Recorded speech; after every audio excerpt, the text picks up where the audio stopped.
Pràctiques de pronúncia. Si pronunciem totes les vocals seguides de menor a major obertura, obtindrem la següent seqüència.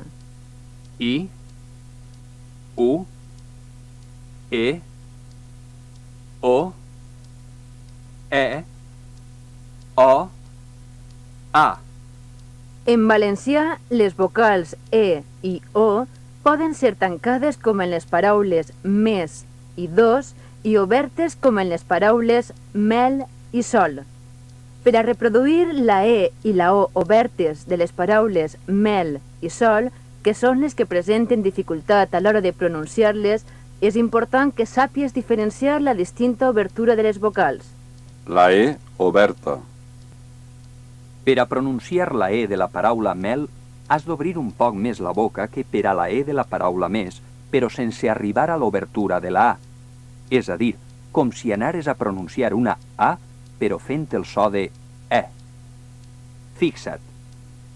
E, E. En un principi és convenient que exageres i allargues el so. Així. E, E. Activitat 1. Escolta i repetís lentament els següents parells de paraules, on la primera té el so de la E tancada i la segona el de la E oberta.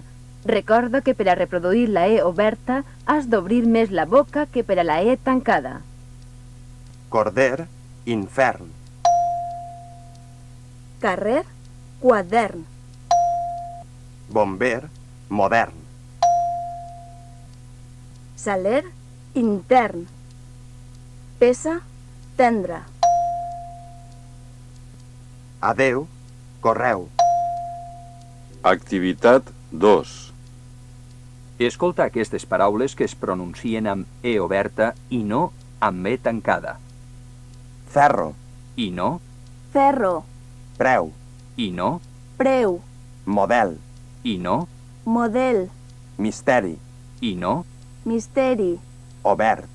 i no, obert. Activitat 3. Fixa't que la paraula essència té dues Es. La primera és tancada, E, i la segona oberta, E. Observa com passa el mateix en les següents paraules. Ve repetint-les lentament a mesura que les escoltes i para atenció sobretot en la E oberta. Freqüència, Competència, advertència, clemència, demència, essència, diferència, seqüència, Activitat 4. escolta aquestes paraules i observa que totes tenen la E oberta. sal, verd, peu, fideus, obert, correus, mel, Ara les escoltaràs dins d'unes frases. Repetís les frases a mesura que les escoltes i fixa't sobretot en les paraules amb E oberta. el cel està blau, és de color verd,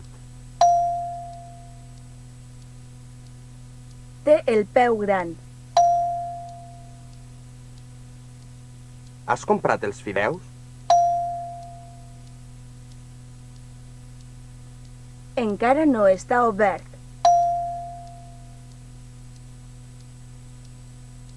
Heu anat a Correus? un té amb mel, per favor.